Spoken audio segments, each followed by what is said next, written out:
모두들 안녕하세요. 무더운 여름인데 건강 유의하고 계신가요? 불쾌지수가 올라가는 요즘인데 스트레스를 어떻게 푸시는지 모르겠어요. 저는 이 채널의 사연들을 들으며 더위를 날려버리고 있답니다. 제 소개를 간단히 하자면 얼마 전 결혼한 새댁이자 30대 초반의 평범한 여성입니다. 코로나 때문에 결혼을 미루신 분들은 지금쯤 하나, 둘씩 결혼식을 올리셨겠죠? 저 역시 2년 전 상견례를 치르고 얼마 전에 면사포를 썼답니다. 사실 저는 상견례를 2번 치른 경험이 있어요. 첫 번째 상견례는 상상도 못할 만큼 끔찍하게 끝이 나버려서 제가 어디 가서 이야기를 하면 100이면 100, 혀를 내두를 정도입니다. 양가 부모님을 모시는 자리에서 얼마나 기가 막힌 사건이 벌어졌는지 지금부터 이야기를 시작해 볼게요. 저는 아빠 없이 엄마와 둘이 살았습니다. 저에게 왜 아빠가 없는지 고등학생 때쯤 알게 되었는데 엄마가 말씀하시길 결혼 후 엄마가 저를 임신하셨을 때 아빠가 상간녀와 바람이 나서 멀리 도망쳤다고 하셨어요. 그제야 제가 왜 아빠를 한 번도 만나지 못했는지 알 수 있었죠. 저야 얼굴도 모르는 사람이기 때문에 손톱만큼도 관심이 없었고 어떻게 사는지 궁금하지도 않았네요. 그저 저를 키우시느라 고생한 엄마가 안타깝고 불쌍하다는 생각이 들었습니다. 그런 엄마는 저를 키우기 위해 안 해보신 일이 없으셨어요. 남의 집에 상주하는 가정부부터 해서 유리공장에서 매일 16시간씩 힘들게 일하시며 돈을 버셨답니다. 제가 중학교를 들어갈 때쯤엔 택시기사를 시작하시며 저를 부양하셨죠.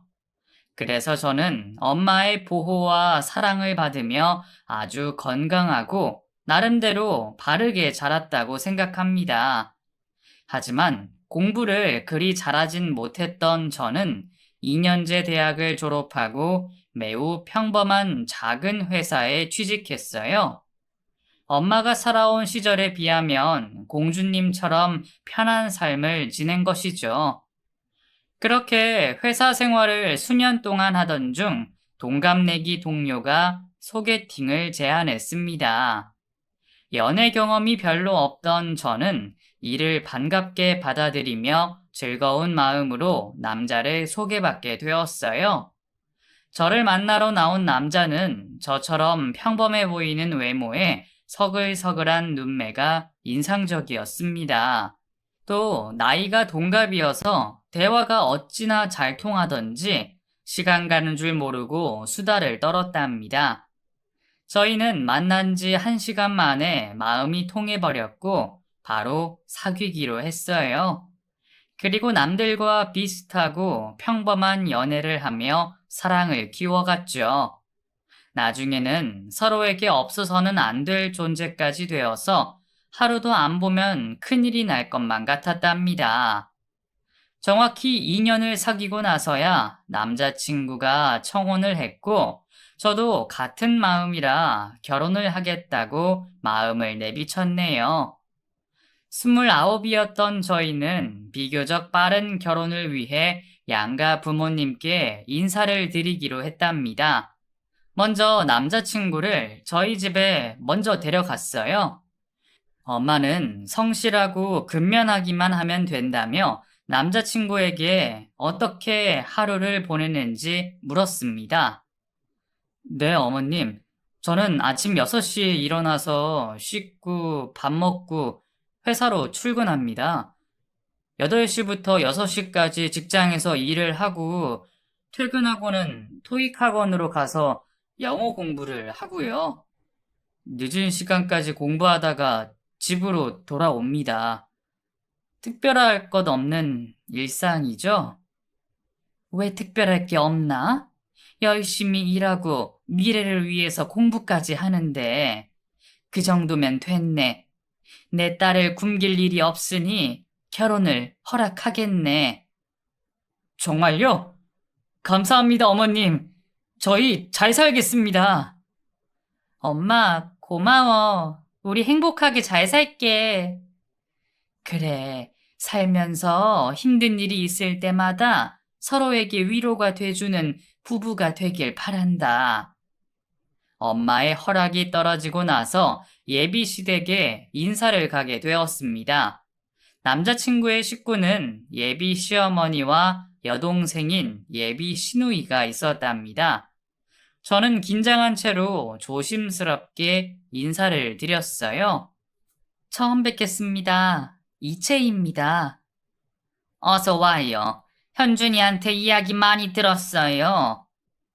오빠가 결혼하고 싶다는 여자야? 많이 평범하네.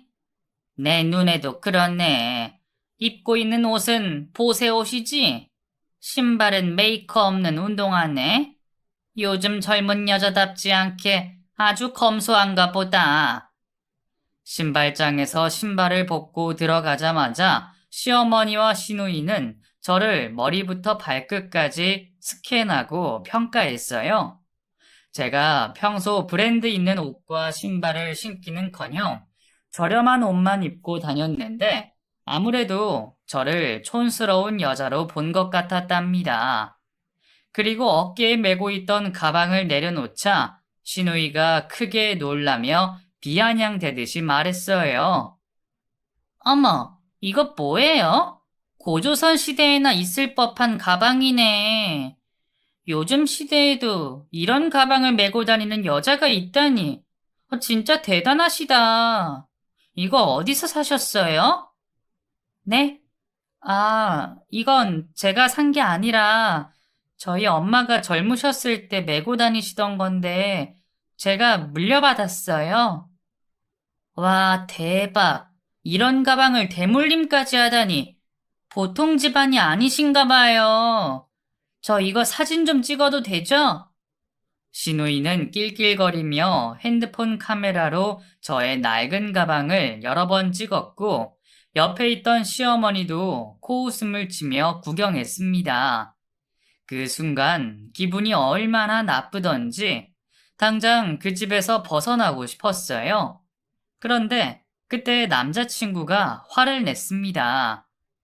엄마, 김현정, 둘 다 그만두지 못해? 사람이 명품이면 됐지 가방까지 명품일 필요 없잖아. 현정이 네가 비싼 옷이나 가방을 좋아한다고 해서 다른 여자들도 같을 거라 생각하지 마. 채이는 너랑 차원이 다른 사람이라고.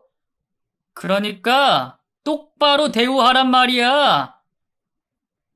알았어. 오빠 왜 이렇게 흥분하고 그래? 난 그냥 신기해서 그런 거야. 새언니가 무서워서 그런 거 아니라고. 현준이 너 너무 오버하는 거 아니냐? 원래 여자들은 입고 있는 거, 신고 있는 거에 관심이 많아. 본능적인 거라고. 아들놈 다 키워놔도 소용없다더니. 지 여자한테 푹 빠져가지고 엄마랑 동생한테 승질이나 부리고 말이야. 그렇게 평범치 않은 첫인사를 마치고 집 안으로 들어갔습니다. 채이씨, 내가 말 놔도 되지? 네, 어머님, 당연하죠. 편하게 말씀하세요. 그래. 내가 요즘 허리가 안 좋아서 저녁을 따로 준비하진 못했어. 그 대신 배달 음식을 시켰는데 괜찮지? 네, 좋습니다, 어머님. 뭐야, 엄마. 난 채인네 집에 인사드리러 갔을 때 장모님이 상다리가 부러지도록 많은 음식을 준비해 주셨어. 그런데 배달이라니. 채이가 결혼하겠다고 인사 오는 날인데 너무한 거 아니야? 현준 씨, 왜 그래? 나는 괜찮아. 어머님이 허리가 안 좋으시다잖아. 얼씨구, 너 지금 네 섹시들 여자한테 밥상 안 차려줬다고 대드는 거냐? 아주 가관이네. 벌써부터 이러면 결혼하고 나면 난리도 아니겠구만. 엄마가 허리가 아프긴 뭐가 아파. 오늘도 댄스 학원 다녀왔으면서. 아무리 귀찮아도 배달 음식은 너무하잖아. 제이 어머님만큼은 아니어도 최소한의 식사는 준비해줘야지. 오빠, 그만 좀 해. 요즘 배달 음식이 얼마나 잘 나오는 줄 알아? 왜 배달 음식을 무시하고 그래? 집밥보다 더 맛있다고. 이제 보니 완전 꼰대였네. 제가 남자친구의 손을 잡고 그만하라고 신호를 주자 한숨을 길게 내쉬며 참았답니다. 그리고 잠시 후 짜장면이 도착했고 저희 네 사람은 말없이 음식을 먹었어요. 저는 긴장되고 불편한 마음이 있어 거의 먹지 못했습니다. 왜 이렇게 못 먹어? 혹시 음식을 가리는 거야? 생긴 건 짜장면만 봐도 환장하게 생겼는데 말이야. 네? 아, 제가 긴장을 해서 그런가 봐요. 평소에는 짜장면 자주 먹습니다. 엄마, 자꾸 말 그렇게 할 거야? 채이는 오늘 귀한 손님이라고 말 좀 가려서 해. 알았다. 난 그냥 순박하게 생겨서 농담 좀 한 거야. 현준이 너 오늘따라 엄청 예민하게 군다. 남자친구는 또다시 화를 내렸는데 제가 손을 잡으며 말렸습니다. 그러자 시어머니와 시누이는 저에 대한 호구 조사를 시작하셨어요. 집은 어디야? 가족은? 네, 그 땡땡동에 엄마랑 둘이 살고 있습니다. 땡땡동? 거기 산동네지? 못 사는 동네로 유명한 곳 맞지? 맞아, 엄마. 거기 고시원이랑 원룸촌이 득실거리는 데잖아. 어머머, 그럼 혹시 원룸에서 사는 거예요? 아니면 고시원에서 사시나? 그건 아니고요. 작은 빌라에서 살고 있어요. 시어머니와 시누이는 많이 실망한 표정을 지었습니다. 그리고 왜 엄마와 단둘이 사느냐는 질문에 어릴 적 아빠가 돌아가셨다고 거짓말로 대답했어요. 바람나서 도망갔다고 그러면 엄청 싫어하실 것 같았기 때문이죠. 그러니까 집은 꽤 빈곤한 곳에 위치했고 엄마랑 단둘이 산다고? 그럼 엄마 직업은 뭐니? 택시 일 하고 계세요. 뭐? 택시? 그럼 회사 택시야, 개인 택시야? 네, 회사 택시입니다. 어머머, 새언니 진짜 힘들게 자라왔겠다. 택시 월급 얼마 되지도 않는다던데. 아이고, 현준아, 넌 어떻게 이런 여자를 신부감으로 골라왔니? 가진 건 몸뚱아리밖에 없는 애를 말이야. 이런 애랑 결혼하면 네가 나중에 장모까지 부양해야 할지 모른다고. 저는 화가 나서 얼굴이 홍당무처럼 빨개졌고 눈물이 흐를 것만 같았어요. 하지만 꾹 참았습니다. 남자친구의 얼굴을 봐서라도 이 상황을 무사히 끝내기로 했답니다. 엄마, 무슨 말을 그렇게 해? 채이가 가진 게 왜 없어? 얼굴 예쁘지, 마음씨 착하지, 알뜰하고 현명하기까지 하다고. 그럼 돈 좀 모았어? 얼마나 모았는데? 채이 씨, 자네가 말해봐. 얼마나 알뜰하게 모았는지 말이야. 저는 자포자기하고 말았습니다. 이런 시댁에 며느리가 되느니 결혼을 하지 않는 게 낫겠다고 판단했어요.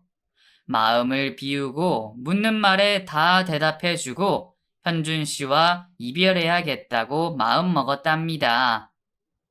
모아둔 돈은 저금까지 다 하면 1억 정도 돼요. 뭐? 1억? 어머머, 새언니가 싸구려 옷 입고 다니는 이유가 있었네. 아직 20대인데 그렇게나 많이 모았어요? 우리 오빠보다 낫다. 그러게 말이야. 집, 가족, 마음에 드는 게 하나도 없었는데 실속 있는 게 마음에 드는구나. 어릴 적부터 저희 엄마가 검소하고 아끼는 걸 중요시하셨어요. 그래서 그 영향대로 살다 보니까 남들만큼 쓰지 않고 모았죠. 그럼 자네 엄마도 돈을 꽤나 많이 모으셨겠네? 그럼 혼수랑 예단은 우리가 원하는 대로 해줄 수 있니? 우리 수준에 맞추려면 꽤나 돈이 많이 들 텐데. 엄마, 진짜 선 넘는 질문 좀 그만해. 창피해 죽겠어. 얘가 왜 이래? 결혼이라는 중대한 일을 치르는데 이 정도 조사도 못하니? 내 아들 평생이 달린 문제니까 엄마가 이렇게 물어보는 거라고. 마음을 비운 저는 현준 씨에게 괜찮다고 말하고 시어머니께는 엄마의 재산이 얼마나 되는지 모른다고 대답했습니다. 그리고 시누이와 방으로 들어가 30분 동안 속닥거리며 대화를 나누고 거실로 나와 말씀하셨어요. 결정했다. 너희 두 사람 결혼해라. 우리가 손해보는 게 맞지만 결혼을 허락하마. 언니, 좋겠어요. 우리랑 한 식구 되니 업그레이드 된다고 생각하시면 되겠네요. 하지만 저는 결혼할 마음이 달아나서 전혀 기쁘지 않았습니다. 말을 막 하는 것은 물론이고 무시와 비아냥으로 저와 엄마를 깎아내리는 모습을 보니 확실히 결혼하면 안 되겠다는 확신이 들었답니다. 어머님, 죄송하지만 제가 이 결혼을 못하겠어요. 오늘 초대해 주셔서 감사합니다. 이만 가볼게요. 뭐라고? 얘 지금 뭐라는 거니? 결혼 승낙받으러 와서 결혼을 못하겠다고? 참, 어이가 없다. 이 언니 진짜 웃기네. 가진 거 쥐뿔도 없으면서 자존심만 살았나 봐. 우리가 말 몇 마디 했다고 기분 나쁜가 보네. 됐다. 길게 말할 거 없어. 나도 이 결혼 시키고 싶지 않았는데 이쯤에서 정리되니 다행인 것 같다. 멀리 안 나가니 다신 우리 집에 오지 말거라. 저는 대꾸하지 않고 자리에서 일어났어요. 그러자 남자친구가 제 손목을 잡아챘습니다. 제이야, 잠깐만. 기분 상한 게 있다면 사과할게. 이렇게 가면 어떡해. 난 무슨 일이 있어도 너랑 결혼할 거야. 엄마, 김현정, 빨리 채희한테 사과해. 현준 씨, 이러지 마. 어머님 말씀대로 이쯤에서 정리되는 게 다행이라고. 앞으로 자기랑 결혼 생활하면서 부딪힐 난관들이 머릿속으로 그려져. 이런 취급 받으면서 시집 오고 싶진 않아. 우리 헤어지자. 안 돼. 채희야, 제발 한 번만 참아줘. 응? 그 손 놓아줘라. 분수도 모르고 자존심만 센 여자는 팔자가 사나워. 내가 손해보는 걸 알면서도 결혼시키려고 했다만 이 정도로 형편없는 애라면 결혼 못 시킨다. 저는 눈물을 흘리며 현준 씨의 손을 뿌리치고 그 집에서 나와버렸어요. 그리고 저를 따라 나온 그이에게 이별을 통보했답니다. 우리 헤어져. 난 당신 어머니랑 동생 감당할 수 없어. 제이야, 이러지 마. 나랑 결혼하는 거지. 우리 식구들하고 결혼하는 게 아니잖아. 아니, 결혼은 가족과 가족이 하는 거야. 나는 현준 씨 식구들을 가족으로 받아들이기 힘들겠어. 채희야, 채희야! 그이가 저를 목 놓아 부르는데 뒤도 돌아보지 않고 젠걸음으로 도망치듯 달아났습니다. 그렇게 저와 남자친구는 이별을 맞게 되었죠. 그런데 사랑이라는 게 참 알 수 없는 감정이더라고요. 현준 씨와 헤어지고 나서 열병이 난 것처럼 온몸이 불덩이였고 그 사람이 너무 보고 싶어서 견디기 힘들었답니다. 엄마는 그런 저를 보시며 안타까워하시며 한숨만 연신 내쉬었어요. 한 달의 시간이 지났음에도 달라지는 건 없었어요. 얼마나 그이가 보고 싶던지 어떤 말로도 이루 말할 수 없을 정도였습니다. 시간이 지나면 나을 거라 믿었는데 시간이 갈수록 그리움이 커졌어요. 그 마음은 현준 씨도 마찬가지였습니다. 매일 저희 집 앞에서 울음소리를 내며 제 이름을 불렀고 문자로 제가 아니면 어떤 여자와도 사랑할 수 없다며 계속해서 기다린다고 했죠. 그렇게 3개월의 시간이 지나자 저와 현준 씨는 서로를 향해 달려갔고 그리움과 외로움을 채울 수 있었습니다. 저희는 다시 떨어지지 않기로 맹세했어요. 제이야, 내가 다 미안해. 내가 못나서 엄마랑 동생이 그런 거야. 내가 잘난 놈이면 그러시지 않았을 거야. 그러니까 내가 성공할게. 그래서 아무도 자기를 무시하지 못하고 얕보지 않도록 만들어줄게. 현준 씨, 나도 자기랑 헤어지지 못하겠어. 당신 없는 삶은 너무 괴롭고 힘들다고. 어머님과 아가씨가 나를 아무리 미워해도 다 참아낼 거야. 이젠 마음의 준비가 끝났어.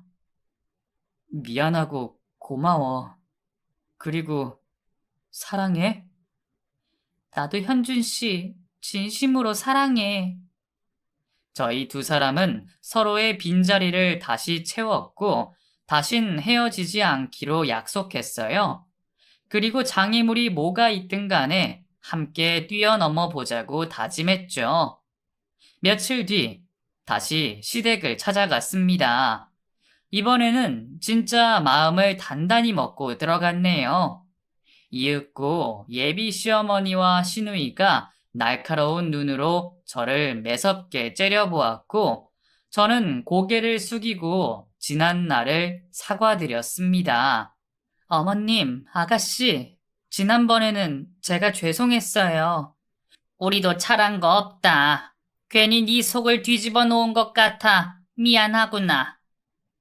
언니, 저도 미안해요. 그런데 언니가 떠나고 우리 오빠가 얼마나 힘들게 지냈는지 알아요? 산송장이 따로 없었다니까요.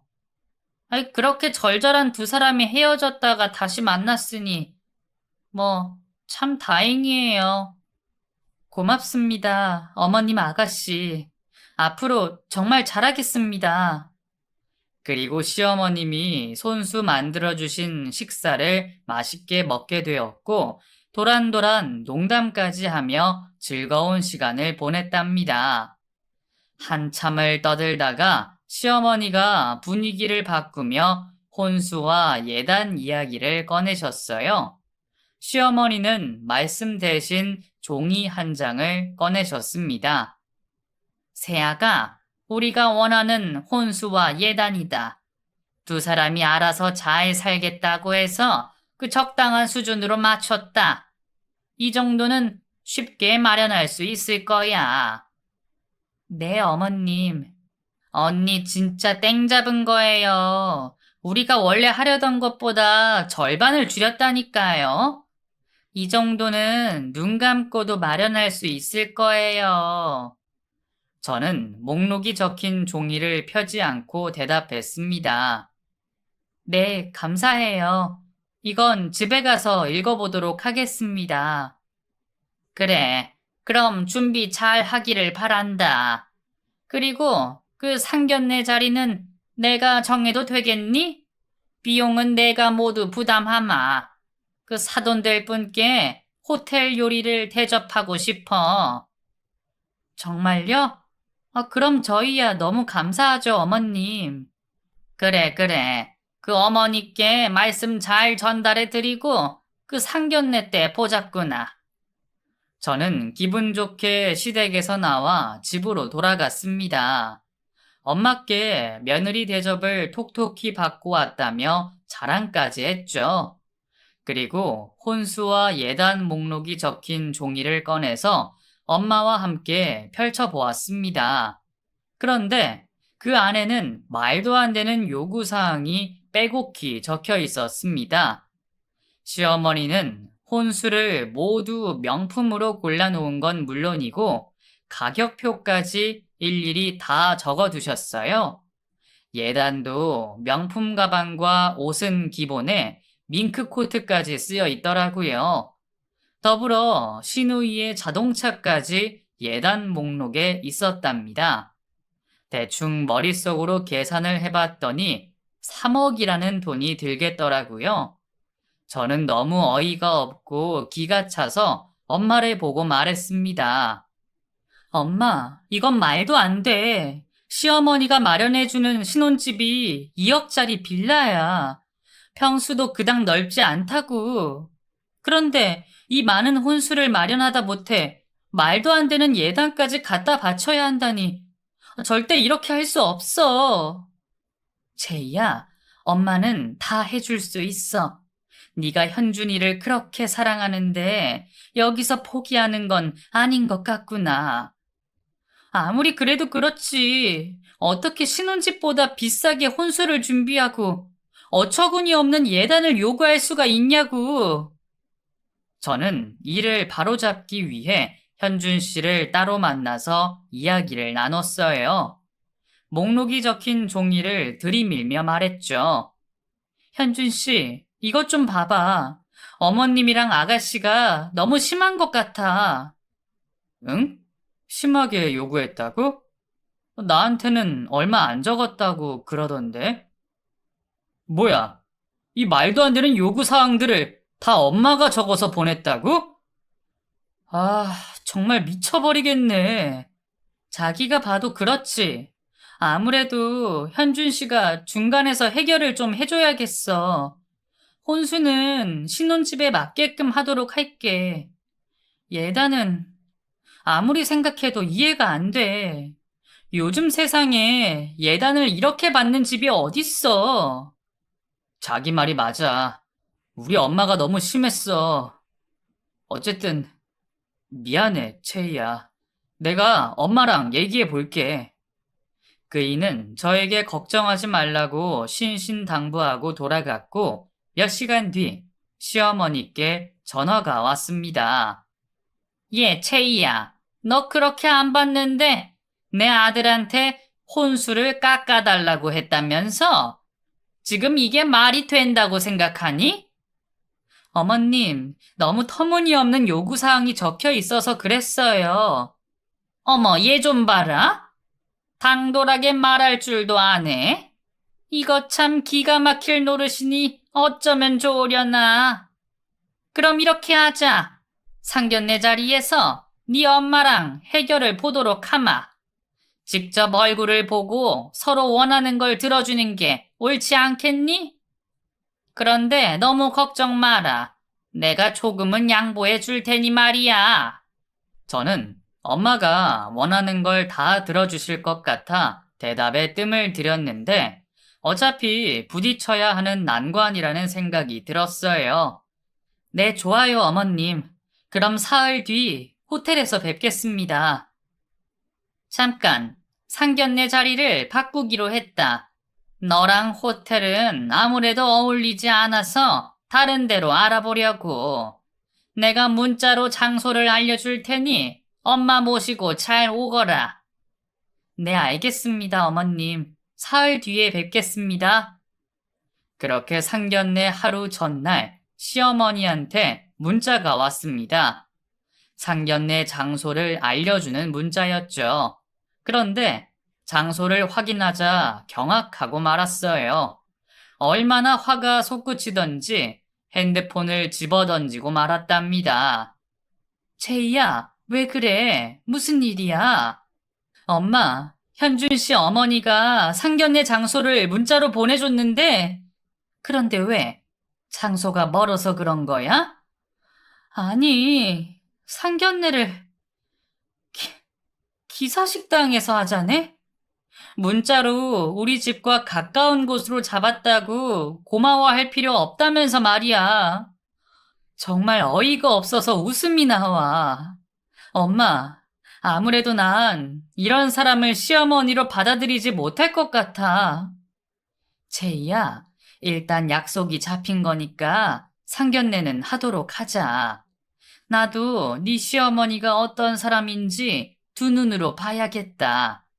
그리고 결혼을 하든지 헤어지든지 결정하도록 해. 엄마는 이성적으로 말씀하시며 일단 만나보기는 해야겠다며 기사식당에서 상견례를 하겠다고 하셨어요. 그리고 택시 일을 하시는 엄마가 평소 기사식당을 자주 가셔서 그런지 기사식당을 무시하지 말라고 말씀하셨습니다. 그 부분은 엄마께 죄송하다고 사과드렸어요. 대망의 상견례 날이 다가왔고 저와 엄마는 꾸밈없이 평소에 입던 옷과 신발을 신고 출발했습니다. 기사식당이 가까워서 걸어서 갔고요. 이윽고 식당 문을 열자 현준 씨와 시어머니 그리고 시누이가 셋이 자리에 앉아 있었습니다. 그리고 다행이라고 해야 할지 모르겠지만 다른 손님들이 없어서 대화를 편하게 할 수 있을 것 같았답니다. 시어머니는 저와 엄마를 보고 손을 흔들며 인사했어요. 여기다 채이야. 사돈 어서 와요.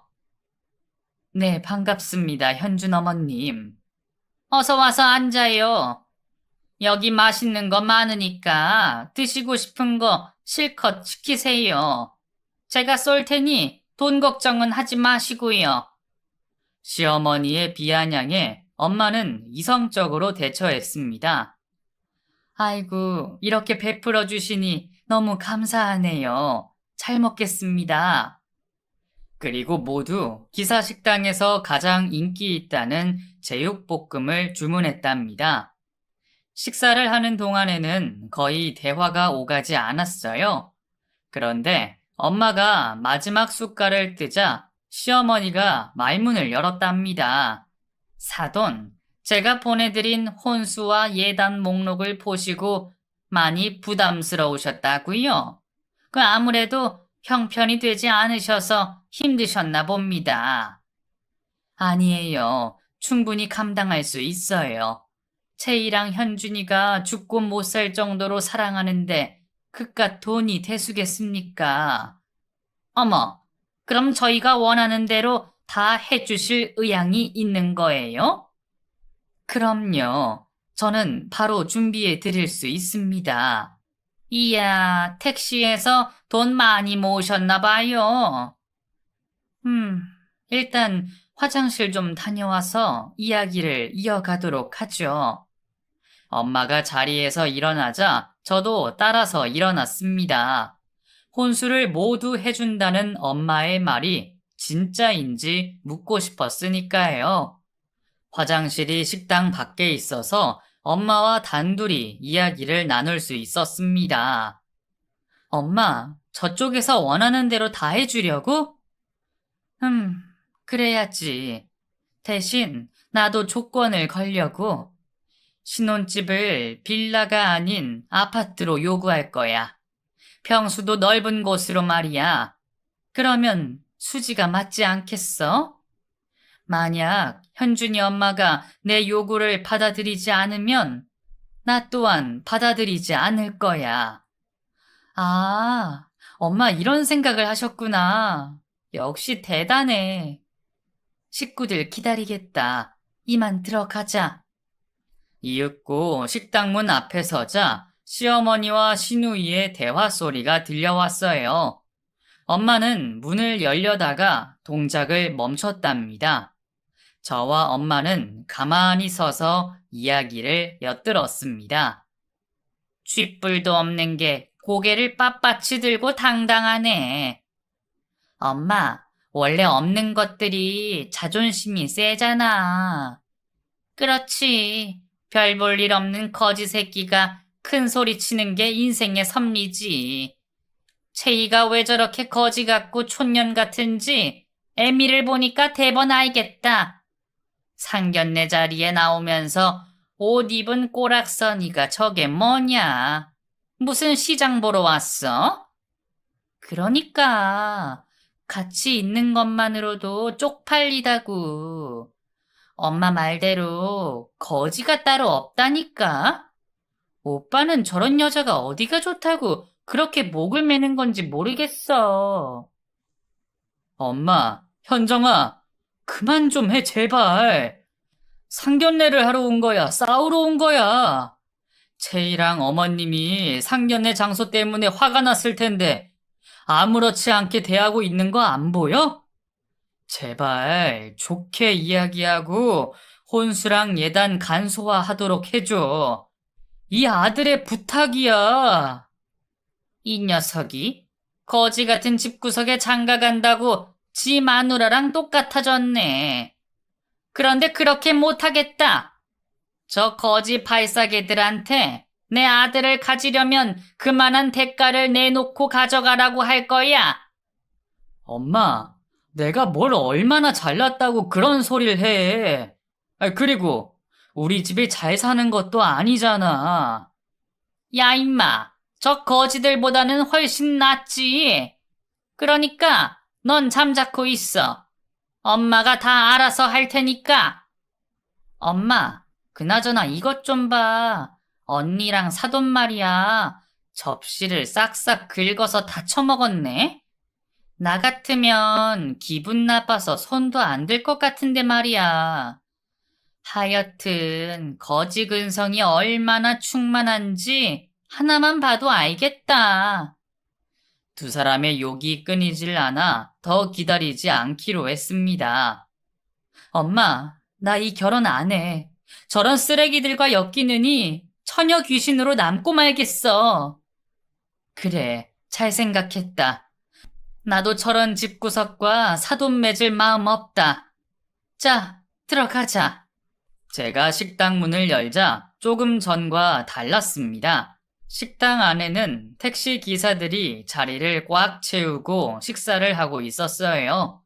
그리고 제 뒤로 엄마가 들어서자 택시 기사 수십 명이 의자를 밀고 기립했습니다.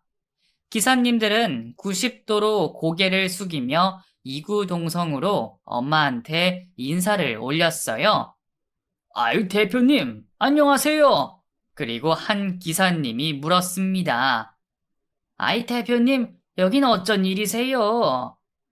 네, 여기서 상견례 중이었습니다. 아유, 그러시구나. 저쪽 테이블에 계신 분들 맞죠? 네네. 아, 대표님, 지난달에 보너스 주신 거 감사해요. 제 와이프가 애를 낳았다고 보너스까지 다 챙겨주셨어요. 아니, 정말 감사합니다. 별거 아니에요. 우린 다 한 식구잖아요. 그러니까 부담 가지지 말고 와이프한테 맛있는 거 많이 사주세요. 아유, 네, 감사합니다, 대표님. 그리고 여러 기사님들이 엄마한테 덕분에 먹고 산다며 감사 인사를 전했어요. 그 상황을 모두 지켜본 시어머니와 시누이, 그리고 현준 씨는 턱이 빠지도록 입을 크게 벌리며 놀랐습니다. 그동안 저희 엄마를 택시 일한다고 소개를 했지, 택시 회사 대표라고 말하진 않았으니까요. 엄마는 자신이 회사 대표라는 걸 소문내고 다니는 걸 좋아하지 않아서 저도 습관적으로 말하지 않은 거였죠. 당황한 시댁 식구들은 한참 동안 말을 하지 못했고 건방지게 앉아있던 자세를 바르게 고쳐서 앉았습니다. 그리고 엄마가 먼저 말문을 열었네요. 저희가 조금 늦었죠? 아니에요, 사돈. 그럼 하던 이야기를 이어서 해보죠.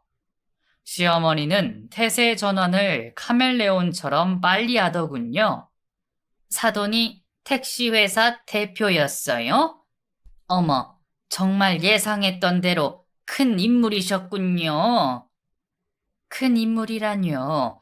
말만 대표지 기사님들과 별 다를 거 없습니다.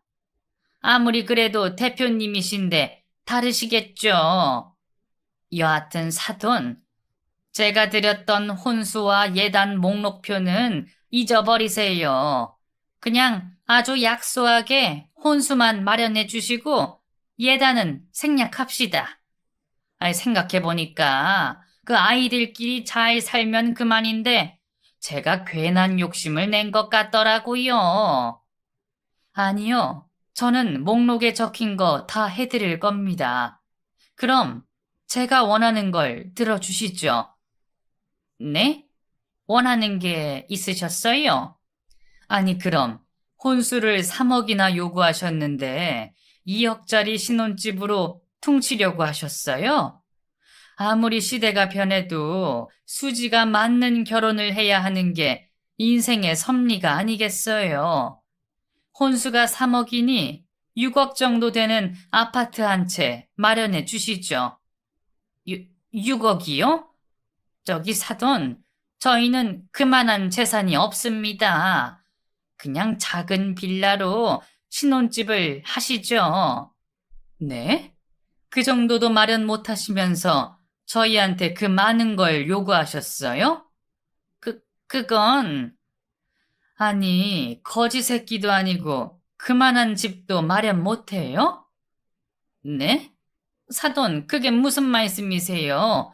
거지 새끼라니 말이 너무 심하잖아요. 아, 제가 촌년이라 말을 그렇게밖에 못하네요. 어쨌든 당신은 거지니까 제 요구를 못 들어주는 거죠? 시어머니는 벌레 씹은 표정으로 고개를 숙였고 말 많던 시누이도 한마디도 못하고 가만히 앉아 있었네요. 그래서 제가 말문을 열었습니다.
나 이 결혼 안 해요. 어머님, 아니, 아줌마, 식당 밖에서 우리 욕하는 거 다 들었어요. 아주 신나게 욕하시던데 또 해보세요. 제 말에 아무도 대답하지 못했습니다. 약자한테는 강하고 강자한테는 약한 아주 몹쓸 인간들이기 때문이었죠. 이윽고 엄마가 쌍욕을 내뱉으며 시모와 시누이에게 인생 똑바로 살고 겸손하게 살라고 훈계를 하셨습니다. 그러자 현준 씨는 저와 끝까지 결혼을 하고 싶다며 이제라도 바로 잡자는 개소리를 하더군요. 그래서 뺨을 날리며 말해줬습니다. 네가 제일 나쁜 놈이야. 착한 척, 생각하는 척 하면서 네 엄마랑 동생이랑 똑같은 마음이었잖아. 오늘 여기서 상견례 한 것도 그래. 너는 나한테 이해해달라고만 했지? 그런데 난 더 이상 이해 못하겠어. 너 같은 놈이랑 살면 내 인생이 고달파질 게 뻔하다고. 제 고함에 분위기는 싸해졌고 되돌릴 수 없다는 걸 깨달은 현준 씨가 먼저 식당 문을 열고 나갔고, 이어서 두 모녀가 주랭랑을 치듯이 나가려는데, 기사식당 안에 있던 기사님들이 문 앞으로 우르르 몰려가 벽을 세웠습니다. 안절부절 못하는 시모와 시누이는 똥마려운 개마냥 빠져나갈 구멍을 찾았습니다. 저기, 우리 좀 나가게 비켜주세요. 그러자 기사님들 중 가장 나이가 많으신 분이 경고하듯 말했습니다. 당신들 아까 우리 대표님 욕하는 거 다 들었어요. 상견례 중이라 못 들은 척하고 가만히 있었는데 파토가 났으니 그냥 보낼 수 없습니다. 당장 우리 대표님과 최희 씨한테 진심 어린 사과를 하세요. 두 모녀는 두리번거리며 빠져나갈 구멍이 없는 걸 확인하자 저와 엄마 앞에 서서 고개를 숙이며 사과했습니다. 사돈, 미안해요. 최희야, 미안하다. 용서해다오. 저도 죄송해요. 그만 나가게 해주세요. 엄마가 고개를 끄덕이자 두 모녀가 다시 나가려고 했습니다. 그런데 기사님들이 보내주지 않더군요. 그걸로 부족합니다. 무릎 꿇고 진실된 마음으로 사과하세요. 그렇지 않으면 모욕죄로 고소하겠습니다. 여기 목격자가 수십 명인 거 보이죠? 그러니까 당장 무릎 꿇고 용서를 빌어요.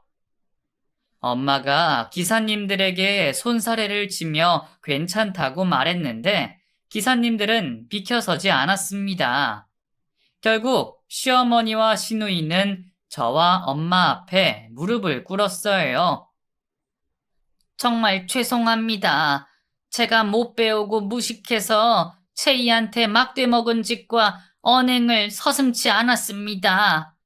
그리고 사돈을 무시하고 얕본 거 진심으로 죄송합니다. 거지 새끼라고 욕하고 촌년이라고 욕한 것도 너무 죄송해요. 저도요. 언니한테 함부로 말한 것 모두 사과할게요. 진심으로 미안해요. 두 사람은 눈물까지 흘리며 사과를 하더군요. 그 추한 모습을 보니 남아있던 미운 정까지 뚝 떨어졌답니다. 두 사람 저희가 못 사는 동네에 산다고 옷차림이 볼품없다고 4명까지 멋대로 판단하셨죠? 저는 그런 인간들에게 내 딸 못 보냅니다. 이걸로 당신들과 우리의 만남은 끝이에요. 그리고 충고 하나 하자면 엄마는 시어머니 귀에 대고 속삭이듯 말했습니다. 당신이 입고 있는 명품들 죄다 짝퉁인 거 티나. 다음부턴 진짜 좀 사입어라. 거지 새끼야. 네? 네, 알겠어요. 이제 그만 저희 좀 빨리 내보내주세요. 무서워 죽겠다고요. 아직은 안 되죠. 당신이 밥값을 내겠다고 했잖아요. 네, 계산할게요. 그런데 여기 있는 기사님들이 모두 제 식구라서 같이 계산해 줘야겠네요. 그렇죠, 기사님들? 그러자 기사님들이 이구동성으로 대답했습니다. 네, 대표님! 결국 시어머니는 기사식당에서 40만 원의 밥값을 계산했어요. 그걸 보고 기사님들은 낄낄거리며 웃으며 잘 먹었다고 인사를 했답니다. 그리고 엄마가 더 볼 일 없으니 나가라고 고함을 치자 두녀는 꽁진하게 빠져나가려고 했는데 기사님들이 일부러 천천히 문을 피해 주어서 부끄러움을 뒤집어 쓰고 퇴장했답니다. 그리고 택시 기사님들은 다시 식사를 이어서 하셨고 저와 엄마가 나갈 때도 정중하게 인사해 주셨어요. 그렇게 상견례는 끝이 나버렸고 결혼은 없던 일로 되었습니다. 그리고 현준 씨와도 깨끗하게 정리했네요. 그리고 웃긴 에피소드 하나가 있는데 상견례에서 참교육을 당한 모녀가 길 가다가 우연히 저와 엄마를 마주쳤습니다. 그런데 모녀는 뒤를 돌아 도망치듯 달아나더라고요. 그 꼴이 얼마나 우습던지 엄마와 한참을 웃었답니다. 그리고 몇 달 뒤, 엄마가 좋은 남자가 있다며 소개팅을 시켜주셨어요. 그 남자는 식당에서 뵀던 기사님의 막내 아들이었는데, 훤칠한 인물에 직업도 변호사였답니다. 저는 배경과 외적으로 그 남자에게 끌리기도 했지만, 그 남자가 가지고 있는 인품과 그 부모님의 인품에 반해서 연애한 지 6개월 만에 상견례를 하게 되었어요. 당연히 상견례 분위기는 화기애애했고 더할 나위 없이 완벽한 만남이 되었답니다. 하지만 결혼을 발목 잡는 게 있었어요. 바로 코로나였죠. 저희는 결혼식을 2년이나 미루고 얼마 전 결혼식을 올리고 혼인신고를 했답니다. 게다가 하늘이 축복이라도 해주는 건지 곧바로 임신까지 하는 겹경사가 펼쳐져 매일을 파티하는 기분으로 보내고 있네요. 이렇게 제가 제대로 된 남자와 시댁 식구들을 만나기 전에 있었던 진상 쓰레기들과 엮였던 사연을 적어봤습니다. 듣기만 해도 정말 얄밉고 화가 솟구치시지 않았나요? 그렇다면 같이 좀 욕해 주시길 부탁드릴게요. 그럼 저는 이만 물러가 보겠습니다. 제 이야기를 들어주신 모든 분들께 진심으로 감사합니다.